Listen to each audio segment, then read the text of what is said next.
É complicada a cirurgia? Depende de casos, obviamente. É evidente. As cirurgias não são todas iguais. E embora nós, hoje em dia, utilizemos uma técnica, portanto, muito frequente, que é a cirurgia minimamente invasiva ou percutânea, o que transformou bastante, portanto, a cirurgia do hálux valgus. Porque a cirurgia do hálux valgus, pelas técnicas clássicas, era bastante dolorosa. As pessoas tinham muitas queixas. Eu às vezes dizia que era mais fácil, entre aspas, fazer uma prótese da anca do que operar aos pés, porque era menos doloroso. Uau. E isso acontecia com muita frequência. Mas hoje em dia, com as técnicas minimamente invasivas, significa que nós só por pequenos orifícios conseguimos fazer a correção.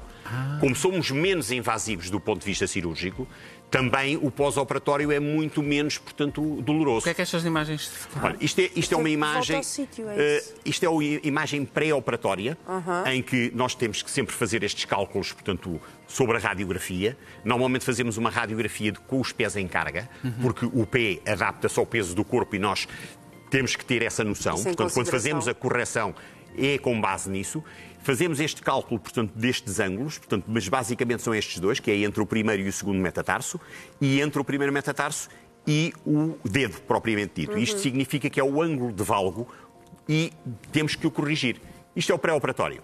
Vejam o resultado no pós-operatório. Fica direitinho. Então, como Coloca vêem, aqui umas estruturazinhas, neste caso, nem sempre é necessário, porque depende da intensidade da deformidade. Esta é uma deformidade já bastante significativa e nestes casos temos que fazer simultaneamente uma osteotomia, que é aquilo que nós chamamos de um corte no próprio osso. Ao fazer esse corte no osso, temos que depois fixá-lo para que se mantenha exatamente como nós queremos, portanto, a correção.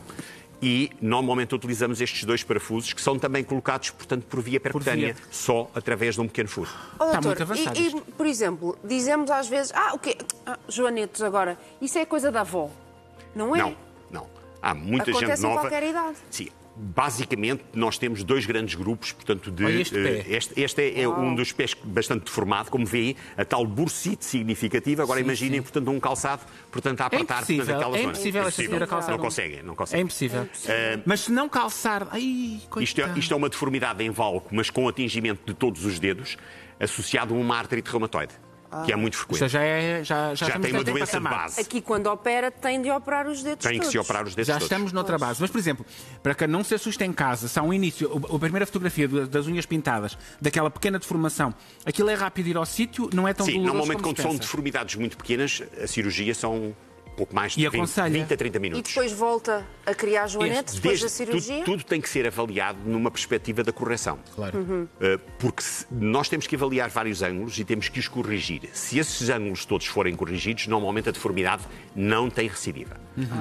Embora, como eu costumo dizer, até o pé normal se transforma. Claro. Se a pessoa continuar a querer usar sapatos muito apertados, etc. Aí também está a provocar. Está, no fundo, a facilitar que as coisas possam ocorrer. Certo. Quanto tempo depois, até para voltar a andar e fazer uma vida normal, pós-cirurgia? O andar em casos é imediato. sim? Com estes sapatos, portanto, pós-operatórios, exatamente, são sapatos de sola rígida. Portanto, para que não haja, portanto, o dobrar dos dedos, portanto, naquela zona. Certo. Nós temos estes dois grandes tipos de sapatos que são utilizados consoante o tipo de operação que se faz. Intervenção. A técnica é sempre a técnica que eu uso, a técnica percutânea, mas podemos fazer diferentes tipos de procedimentos. Consoante, portanto, os tipos de procedimentos, assim utilizamos ou um sapato raso, como este, ou um sapato, portanto, que tem um pouco de salto e que inclina para trás. Qual é o objetivo deste sapato? É que o peso do corpo passe para o calcanhar, não atinja a parte da frente do pé, que é a zona que foi operada. Pois, capaz de não estar ali também a irritar demasiado. E isto pode ser utilizado de imediato. Ou seja, é um imediato, não condiciona a nossa vida. Sim, condiciona alguma coisa, como é pronto. evidente, mas não condiciona demasiado. Não é uma coisa que hoje, por exemplo, quando nós não tínhamos este tipo de calçado, não dava para operar aos dois pés simultaneamente. É simultâneo.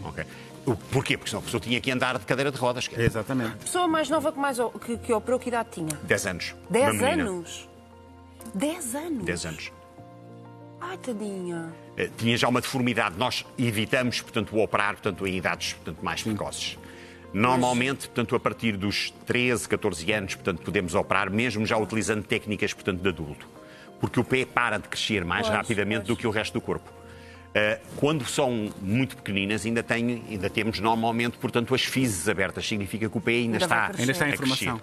Tentamos evitar tanto quanto possível, a não ser que a deformidade seja tão grande que a priori nós vamos perceber que se não tentarmos evitar que aquela deformidade evolua tão significativamente, vamos ter dificuldade.